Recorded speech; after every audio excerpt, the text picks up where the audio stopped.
शिवरात्रि जी शुरुआत हींअर थी वई है। हींअर असर जो 4 थियनि पिया, आरती थिए, पूजा थिए, आराधना थिए।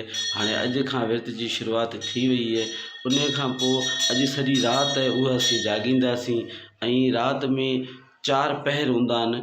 4 पहरनि जो मतिलबु इहो भॻवानु शिव जी आराधना थींदी है। 6 खां वठी 9 ताईं पहिरियों पहर हूंदो है। हिन में तव्हांखे भॻवानु शंकर जो जेको शिवलिंग आहे इन ते जल आहे उहो अर्पण करिणो आहे। ॿिए पेर में तव्हांखे छा करिणो आहे, ॾुध हूंदो आहे, खीर, उहो इन ते शिवलिंग ते अर्पण करिणो आहे। ऐं ॿियो पेर 9 खां 12 ताईं हूंदो आहे। उन खां पोइ जेको टियों पेर हूंदो आहे हुन में तव्हांखे शिवलिंग ते माखी वग़ैरह आहे इहा अर्पण करणी हूंदी आहे।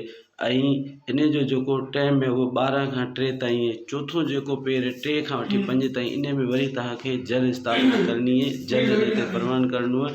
इहे जेके 4 पहर आहिनि, 4 पहरनि में तव्हांखे शिवजी जी आराधना करणी है, पूजा करनी। ओम नमः शिवाय इन मंत्र जो बार बार जाप करनो है। हर हर महादेव।